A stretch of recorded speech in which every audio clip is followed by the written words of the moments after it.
বলতো যদি হসপিটালে কেউ ভর্তি থাকে নিজের লোকজন গেলে খুব ভালো লাগে। যতক্ষণ দিদির সাথে বসে গল্প করছিলাম দিদি বেশ হাসি খুশি দিচ্ছিল। কি হয়েছে গো? তোমার কি হয়েছে? মামা যাবে কিন্তু, মামার পিসিকে দেখতে মাম্মা যাবে কিন্তু। তুমি যাবে?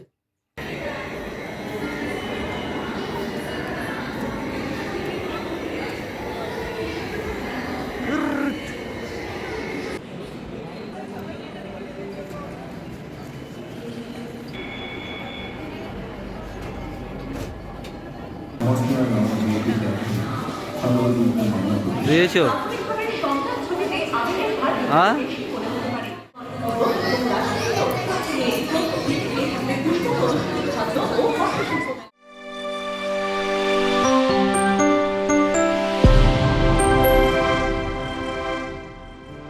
ও তুমি কোথায় চলে যাচ্ছ হাসতে হাসতে?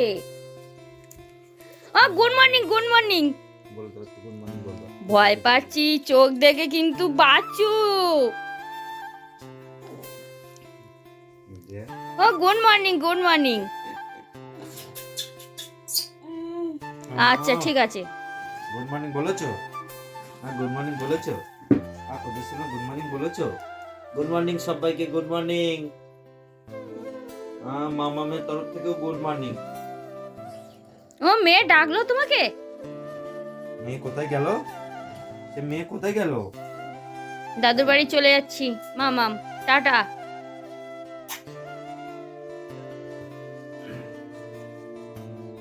গুড মর্নিং সবাইকে। ইন্দ্রপম্পা লাইফস্টাইল ব্লগের আরো একটা নতুন ভিডিওতে তোমাদের সবাইকে স্বাগত। আশা করছি তোমরা সবাই ভালো আছো। হালকা শীতের আমেজ এখন, বেশি শীত চলে গেছে। তো আজকের রবিবারের সকাল, সবাই রবিবারের ছুটিতে বাড়ি থাকে, কিন্তু আমাদের আজকে আর বাড়ি থাকবো না। জানোই তো ছোটোখাটো একটা দোকান আছে, এখন ওইখানে চলে যাব।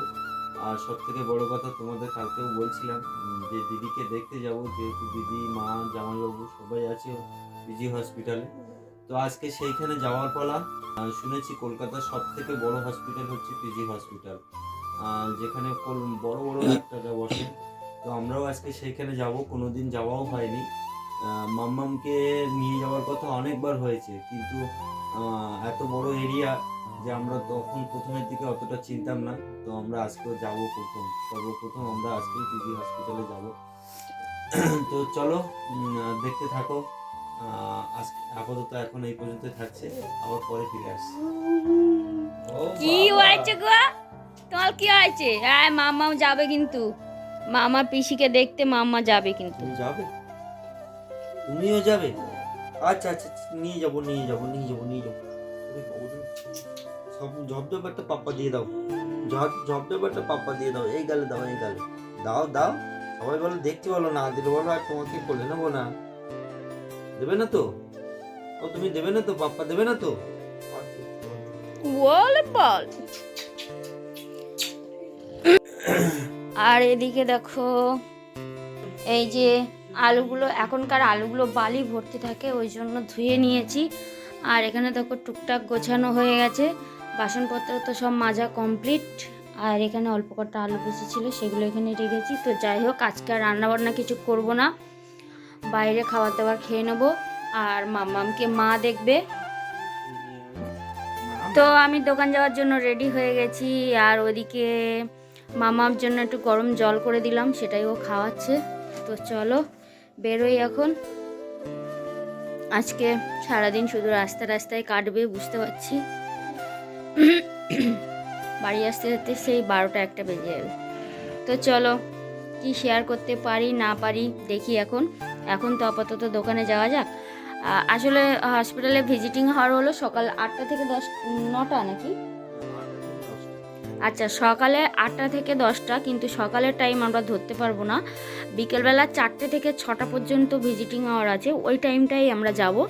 তো ওর আগেই যাব, সকালে তো এখান থেকে এত দূর থেকে যাওয়া সম্ভব নয়। ইচ্ছা করলে সবই সম্ভব, কিন্তু আজকে একটা রবিবার, ওই জন্য সেই ওকে বললাম বিকেলবেলাই যাব। তো আমাদের আরও একটা কাজ আছে রাতে, সেটা মিটিয়ে একবারে বাড়ি আসবো। তো চলো।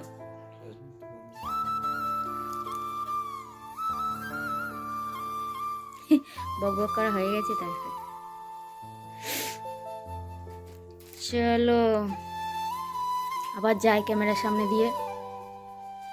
ওই যে মাম্মাম শুয়ে আছে, একটু রোদ্দুর বেরুক, মা আজকে বাড়ি আছে, মাম্মামকে নিয়ে হয়তো বেড টেড করবে, তো যা পারে করুক। এখন দাদু দিদার পালা, আমরা এখন বেরোই। চলো চলো চলো বেরোবো, চলো চলো তো। এই মানে কি? কালকে রাতে আমার খাওয়া হয়নি। হায় ভগবান, সকালবেলা কিছু খাওনি? খালি পেটে এ কি? কালকে মিষ্টি কাকুর কাছ দিয়ে মিষ্টি নেওয়া হয়েছিল, দেখো অবস্থা তার। কালকে রাত্রে বলেছিলাম খেতে, তো ও এটা সেটা করতে করতে আর মনে ছিল না। মানে কি? টপার টপ খাচ্ছে। খালি পেটে অত মিষ্টি খেতে নেই এ ছেলে।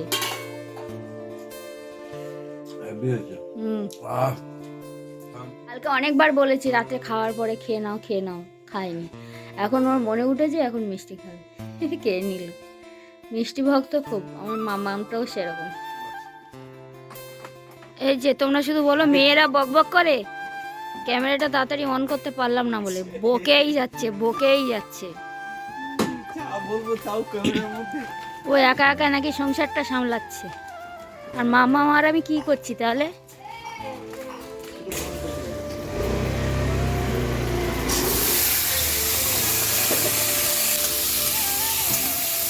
তো চলো বেরিয়ে পড়লাম দোকানে।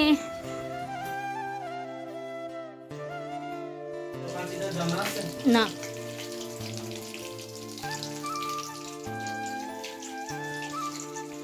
এখানে দেখো আলু ভেজে নিলাম, তাড়াহুড়ো করে এসে আলু ভেজে পান্তা খেয়ে নিয়েছি। আর মাছ এনেছিলাম, মাছগুলো ভাজতে বসিয়ে দিয়েছি। এই যে তরকারি আর করবো না, ভাজা পর্যন্তই করে রাখবো। এখানে সবজি আছে আর অত কিছু, ফুলকপি ওলকপি সেটা কী সব আছে। আর ওদিকে আছে গাজর বিনস, সেটা আর দেখাচ্ছি না। আর তো চলো এবার স্নান করবো। মামামের স্নান হয়ে গেছে, এখানে দেখো মামামের স্নান হয়ে গেছে। এতক্ষণ রোদ খেয়ে আসলো, ওকে রোদ্দুরে রেখে দিয়েছিল, গা গরম করে শুয়ে পড়েছে। শ্যাম্পু দিতে গিয়ে মনে হয় চোখে লাগিয়েছে, দেখো চোখগুলো লাল হয়ে আছে।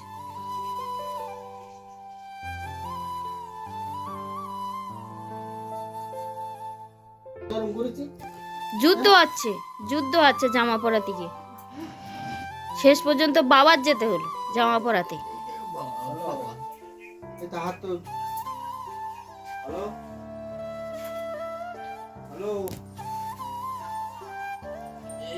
যাবো এখন।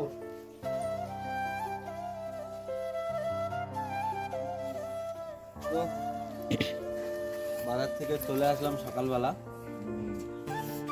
না, দুপুর হয়ে গেছে, আস্তে আস্তে 12টা বেজে গেছে। আর তেমন কিছু শেয়ার করিনি, ঝপঝপ নিয়ে একটু আলু ভাজা করলো। আমি পান্তা খেয়েছিলাম, আলু ভাজা নিয়ে নিই। তারপর মা দুপুরে রান্না করেছিল, সেটা দিয়ে খেয়ে তাড়াতাড়ি করে রেডি হয়ে পড়লাম। এখন বাজে 2টো, তো ওখানে যেতে হবে 4টের মধ্যে। তো এখন গিয়ে দেখি ততদূর কি হচ্ছে, কেমন আছে ওরা। যদি পারি ক্যামেরায় আনার চেষ্টা করব, আর না পারলে আর কিছু করতে পারলাম না। তো চলো দুজনেই রেডি হয়ে পড়েছি, এখন দেখি সেখানে যাওয়া যাক। 2 ঘন্টা হাতে রেখেই বেরিয়েছি, 2 ঘন্টার ভিতরে আশা করছি পৌঁছে যাবো। তো দেখা যাক, চলো। আর মামামকে মা খাইয়ে দিয়েছে, আর খাইয়ে দিয়ে যুদ্ধ করে জামা টামা পরিয়ে দিয়েছে। তো চলো বেরিয়ে পড়েছি, যাই।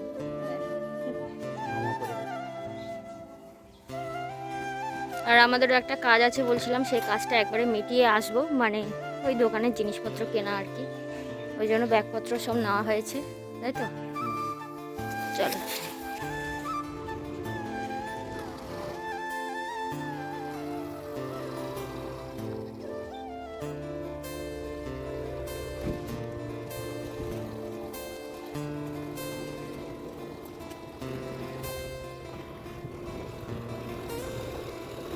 সূর্যি মামার তেজ আছে ভালো। তো চলো দুকা দুকা বলে বেরিয়ে পড়লাম, হাতে একটু সময়ও আছে, তেজ আসতে গেলেই হবে। আর এই যে আমরা আসার পর, এটা হলো ডাউন ট্রেন যাচ্ছে লক্ষ্মীকান্তপুর লোকাল। তোমরা যারা এই লাইনে থাকো তারা অবশ্যই চিনবে। আর আমাদের ট্রেন আসবে 1 নম্বর প্ল্যাটফর্মে। আমরা আছি এখন সোনারপুর স্টেশনে দাঁড়িয়ে আছি। এখান থেকে নিউ গড়িয়া যাব, ওখান থেকে মেট্রো ধরে তারপর রবীন্দ্র সদন।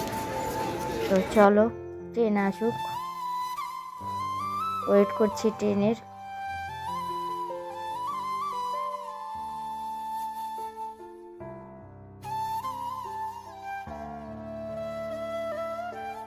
এই যে আমাদের ট্রেন চলে এসেছে। ট্রেনটা এত ভিড়, আজকে রবিবার তাও ট্রেনে এত ভিড় দেখো।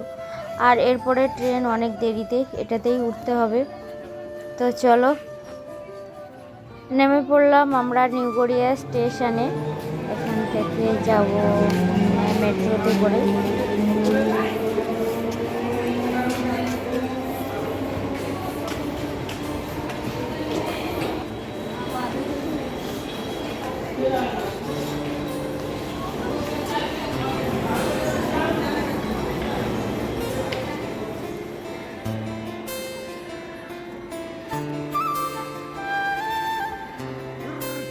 তো দেখো মেট্রো স্টেশনে পৌঁছে আমাদের টিকিট কাটাও কমপ্লিট। এবার উপরে যেতে হবে, ট্রেন ঢুকছে মনে হচ্ছে। আর এখানে তো 5-10 মিনিট অন্তর অন্তর ট্রেন, কোনো সমস্যা নেই।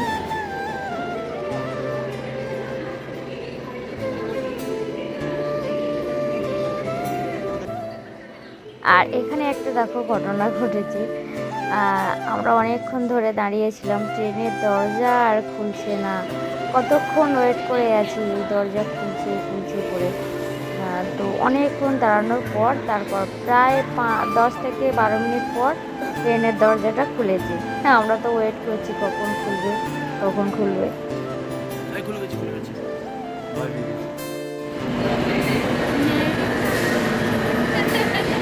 খোলে না, ট্রেনের দরজা খুলছে না।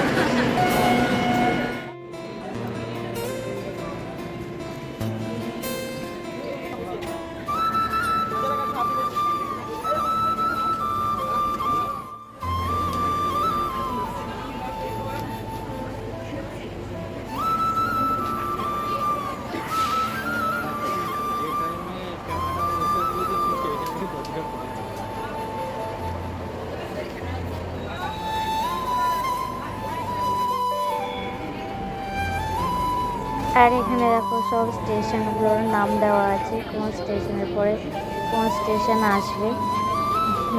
তো সেটাই তোমাদের সাথে শেয়ার করছিলাম। আর এদিকে দেখো আমরা চলেছি মেট্রো দিয়ে। পরবর্তী স্টেশন শহীদ ক্ষুদিরাম ব্রিটি এলাকার জন্য প্ল্যাটফর্ম বা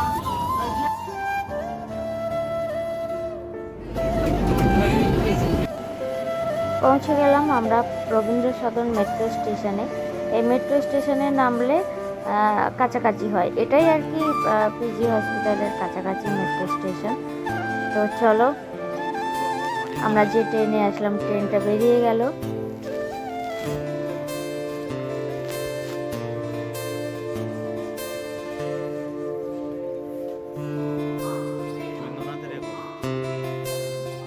এখানে এসে ওয়েট মেশিন দেখে দুজনেরই ইচ্ছে হলো একটু ওয়েট করার। এতদিন ধরে খেয়ে খেয়ে কত মোটাসোটা হয়েছি, কত ওজন হয়েছে সেটাই আর কি চেক করছিলাম। তোমাদের সাথে আমার ওয়েটটা আর শেয়ার করতে পারলাম না।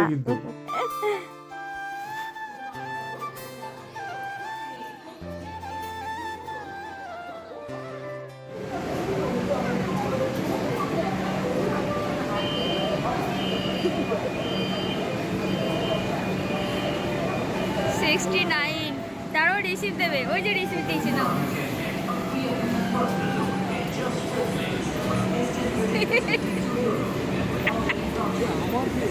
ভুলভাল বলছি।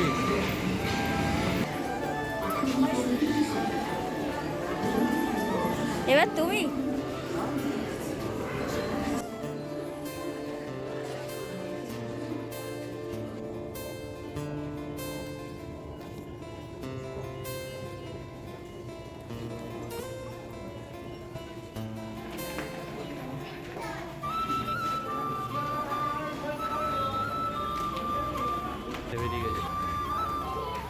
বেরিয়ে গেলাম মেট্রো স্টেশন থেকে, মেট্রো থেকে। তো আর এদিকে দেখো দু একজনের কাছে জিজ্ঞেস করতে করতেই আসলাম। হাঁটা রাস্তাতেই কোনো গাড়ি নেওয়ার দরকার নেই, ওখান থেকেই কাছাকাছি। আর এই যে এনাদের সাথে দেখা হলো, তো একটু ক্যামেরা বন্দি করে নিলাম এনাদেরকে। রাস্তার পাশে বসে আছে। মোটামুটি 2 নম্বর গেট দিয়ে নামতে হবে, বাঁ সাইড ধরে যেতে হবে। ওই যে আরেকজন বলেই দিল। আর রবীন্দ্র সদন মেট্রো স্টেশনে 2 নম্বর গেট থেকে বেরিয়ে আসলে ওখান থেকে 2-3 মিনিটের হাঁটা রাস্তা। এই যে দেখো আমরা হাঁটতে হাঁটতে পৌঁছে গেছি। আর ইন্দ্র জামাইবাবুকে ফোন করছিল যে ওরা কোথায় আছে, অনেক বড় এরিয়া তো কোন জায়গা থেকে আছে, কোথায় আছে আমরা তো চিনি না। ওই জন্য জামাইবাবুকে বললাম মানে বাইরে বেরোতে, মেন রাস্তার দিকে বেরোতে। তো ওই যে দেখো জামাইবাবু দাঁড়িয়ে আছে, একটা পিঙ্ক কালারের শার্ট পরা আছে। তো যাই হোক, চলো আমরা পৌঁছে গেছি, জামাইবাবুর সাথে দেখা হয়ে গেছে। আর এখানে আমরা যেদিন এসেছিলাম সেদিন তো একটা অ্যাক্সিডেন্টালি মানে একজনের মৃত্যু হয়েছে, তো তাই নিয়ে সাংবাদিক অনেক মানে এখানে ভর্তি আছে। আমরা আসার কিছুক্ষণ আগেই অনেক ঝামেলা টামেলা হয়েছে আর কি।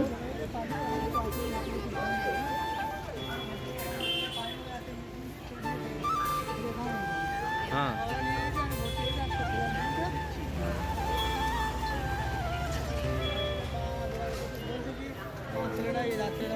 এইখানে ওষুধ পাওয়া যায় না, ন্যায্য মূল্যে ওষুধের দোকান, এখানে তো সব ওষুধ পাওয়া যাবে না।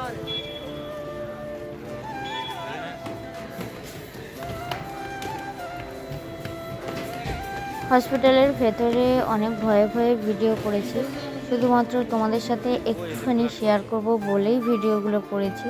কারণ আশেপাশে অনেক রোগীরা ছিল, তারাও মানে সবাই তো আর সুস্থ মানে অসুস্থ বলেই তো হসপিটালে আছে না, সবাই মানে অবস্থা অনেকের মানে কন্ডিশন খারাপ আছে। তো যাই হোক, ক্যামেরাটা করতেও যেন কেমন লাগছিল, ওই একটুখানি করে ভিডিও ক্লিপ নিয়েছি তোমাদের সাথে জাস্ট শেয়ার করার জন্য। আমরা ঢুকেছিলাম 4:30টার দিকে, বেরোলাম 6টার দিকে, মানে 1.5 ঘন্টা মতো দিদিভাই মায়ের সাথে একটু কথাবার্তা বললাম, ওদেরও মনটা একটু হালকা হলো আর কি। এতদিন হসপিটালে আছে, বাইরের কোনো আত্মীয় স্বজন গেলে ভালোও লাগে ওদের সাথে কথাবার্তা বলতে। আর দেখো জামাইবাবুর সাথে একটু কথাবার্তা বলছিলাম, আমি আর জামাইবাবু আগে এগিয়ে হেঁটে চলে যাচ্ছি। ইন্দ্র ভিডিও করছিল বলে একটু পেছন দিকে পড়ে গেছিলো। তো জামাইবাবু বললো চলো একটু হসপিটালটা ঘুরে দেখবে, কত বড় হসপিটাল, সেটাই আর কি দেখছিলাম। সত্যি অনেক বড় হসপিটাল, অনেক বড় এরিয়া করে, মানে জামাইবাবু সব ঘুরে ঘুরে দেখছিল। কি করবে আর জামাইবাবু সারাদিন হসপিটালে ওয়েস্ট থাকে। বেঙ্গলের বলতে এক কথায় বলতে গেলে ওয়েস্ট বেঙ্গলের সব থেকে বড় হসপিটাল হচ্ছে পিজি, আর সব থেকে পুরানো। তো যাই হোক, সারাদিন জামাইবাবু থাকে তো সারাদিন পুরো হসপিটালটা ঘুরে ঘুরে মুখস্থ হয়ে গেছে আর কি, কোথায় কি আছে এটাই আর কি। তবে একটা জিনিস দেখলাম, জামাইবাবু খুব কষ্ট করে থাকছে আর কি। কি আর করবে, বাড়ির মানে মানুষ অসুস্থ হলে যে তার মতো কি জ্বালা, সে যারা ভুগছে তারাই জানে। আমার ঘরে তো একটা সারা জীবনের অসুস্থ রোগী বলতে পারো। তো যাই হোক, আর কি করব, কপালে যা লেখা আছে তাই নিয়েই চলতে হবে। তো ভালোই ভালোই দিদিভাই সুস্থ হয়ে গেলে মেয়েটাই বাঁচি। জামাইবাবুটাও অনেক কষ্ট করছে, বাইরে থাকে। এই যে দেখেছো সব রুগীরা ভেতরে আছে, আর রুগীর বাড়ির গার্জিয়ানরা সব এইভাবে পড়ে থাকে। কিছু করার নেই না, কখন কিভাবে কাকে ডাকবে, রুগীর এই হচ্ছে ওই হচ্ছে, তখন ডাক পড়লে সমস্যা। আর এই যে দেখো অবস্থা, এটা কিন্তু টিকিটের লাইন এখন থেকেই, মানে এখন বাজে 6টা, 6:30 ধরো বাজে, তো এখন থেকেই সবাই লাইনে বসে গেছে। মানে টিকিট কাটার জন্য। হ্যাঁ, কালকের টিকিট কাটার জন্য। জামাইবাবু বলছে রাত মানে অর্ধেক রাত থেকে লোক দাঁড়িয়ে দাঁড়িয়ে দাঁড়িয়ে থাকে, মানে এত মানে কি বলবো আর মানুষের। এখানে অবশ্য মানে চিকিৎসা ব্যবস্থা অনেক ভালো, অনেক বড় হসপিটাল, অনেক ডাক্তার। তো যাই হোক, আমরা একটু ঘুরে টুরে জামাইবাবুকে একটু টিফিন খাওয়ালাম, আমরা কিছু খেলাম। খেয়ে দিয়ে দেখো চলে এসেছি। এখান থেকে ইন্দ্র গাড়ি বুক করছিল, আর গাড়ি ছাড়া কোনো উপায় নেই।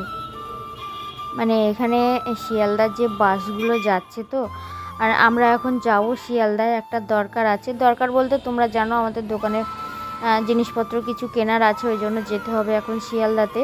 আর শিয়ালদার বাসগুলো ভিড় দেখেছো, দাঁড়িয়ে দাঁড়িয়ে তো এতটা রাস্তা যাওয়া কোনো মতেই সম্ভব না। তো যাই হোক, তারপরে আর কিছু শেয়ার করিনি। আর এই যে দেখো আমাদের মার্কেট করা হয়ে গেছে। এই যে জিনিসপত্র নিয়ে আমরা একটা গাড়ি বুক করেছিলাম, অনেক জিনিসপত্র হয়ে গেছে ওই জন্য। তো এই যে এখন বাড়ির পথে রওনা দিয়েছি। ওই যে তোমাদের সাথে একটু ওই জন্য শেয়ার করছিলাম। ইন্দ্র সামনে বসেছি, আমি মালপত্র নিয়ে পেছনে বসেছি। তো যাই হোক, অনেক রাত হয়ে গেছে, এখন বাজে 11টা, 11:30 বাজে আর কি। কখন বাড়ি পৌঁছবো জানি না। তো যাই হোক, চলো আবার বাড়ি গিয়ে শেয়ার করছি তোমাদের সাথে। তো দেখো, কথা বলতে বলতে চলে এসেছি বাড়িতে। আর বাড়ি আর এদিকে জিনিসপত্রের অবস্থা দেখো কি।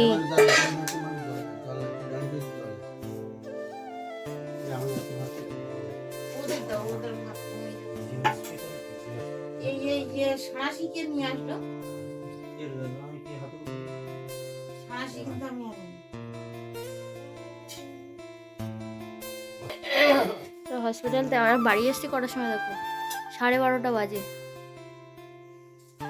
এসেই খেতে বসে গেছে। বলো, এখন বাজে দেখো রাত 2টো। আমাদের কাজ সবে শেষ হলো।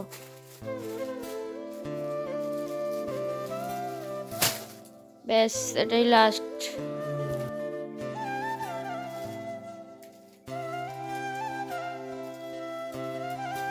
এই শাড়িটা কেমন হয়েছে বলো তো? ভাবছি নেব, বুঝতে পারছি না। হ্যান্ডলুমের মধ্যে। তো যাই হোক, সেটা পরের কথা। যদি কাস্টমার না পছন্দ করে তখন আমি আছি। চলো, আচ্ছা এই যে বলো, কিছু বলবে বলো। মালপত্র সব গোছানো কমপ্লিট, আজকে শুধু শাড়ি আনা হয়েছে। বলো, কি বলবে বলো। তো তোমাদের সবাইকে বলেছিলাম যে দিদির ওখানে যেহেতু যাচ্ছি, চেষ্টা করেছি যতটা সাধ্য মতো ভিডিও করতে বা ছবি তুলতে। অনেকে হয়তো খারাপ ভাববে যে ভিডিও করেছি, কিন্তু এটা খারাপ হওয়ার কিছু নেই। যেহেতু আমরা এই প্ল্যাটফর্মে আছি, তো সেটা তোমাদের সাথে সবকিছু শেয়ার করছি, সেই জন্য তোমাদের সামনে তুলে ধরেছি। মনটা খুব খারাপ লাগছিল আসার সময়। মার থেকে সর্দি বেশি কাঁদছিল যে ভাই আমি এখান থেকে কবে বাড়ি যাব। আর সব থেকে বড় কথা বলতো কি বলতো, যে ওদিকে হসপিটালে কেউ ভর্তি থাকে আর নিজের লোকজন গেলে খুব ভালো লাগে। যতক্ষণ দিদির সাথে বসে গল্প করছিলাম, দিদি বেশ হাসি খুশি দিচ্ছিল, আর যখনই চলে আসি তখন কান্নাকাটি করছিল। তো যাই হোক, তারপর তো তোমাদের বলেইছিলাম যে আমাদের একটু বাজারঘাট আছে, কেনাকাটির আছে। তো সেখান থেকে সেই যে বিকাল থেকে 2টোর থেকে ব্লগ শুরু হলো, আর সেখান থেকে না, আজকের ব্লগ সকাল থেকেই শুরু হয়েছে। হ্যাঁ, সকাল থেকে শুরু হয়েছে। না, 2টোর সময় আমরা জার্নি শুরু হয়েছে। তো এখনো চলছে 2টো থেকে 2টো। এখন বাজে রাত 2টো থেকে 2টো। আমরা যখন দোকানে যাচ্ছিলাম তখন কটা? সকাল 9টা। না, ওটার কথা বলছি না, জার্নি শুরু হয়েছে রাত 2টো থেকে, আর দুপুর 2টো থেকে রাত 2টো। তো চলো, আজকের ভিডিওটা আর বড় করছি না, এই পর্যন্তই থাকছে। বড় এমনিই হয়ে গেছে, অনেক বড় হয়ে গেছে। তো যাই হোক, তোমরা সবাই ভালো থেকো, সুস্থ থেকো। আর সবার কাছে একটাই কামনা করি, সবাই প্রে করো যেন দিদি তাড়াতাড়ি সুস্থ হয়ে যায়। এইটুকু। এই কিন্তু ঘুমিয়ে ঘুমিয়ে শাড়ি প্যাক করছিল, টেনে তুলে আমি বললাম ভিডিওটা একটু শেষ করো। চোখ জড়াচ্ছে, সারাদিন কষ্ট হয়েছে। ঝকঝক করে গুড নাইট বলে দিয়েছে। আর আমাদের বাবা মা যেভাবে শুয়ে রেখেছি সেভাবেই আছে। আমরা কাজ এবার কমপ্লিট করলাম, ব্যাস। চলো।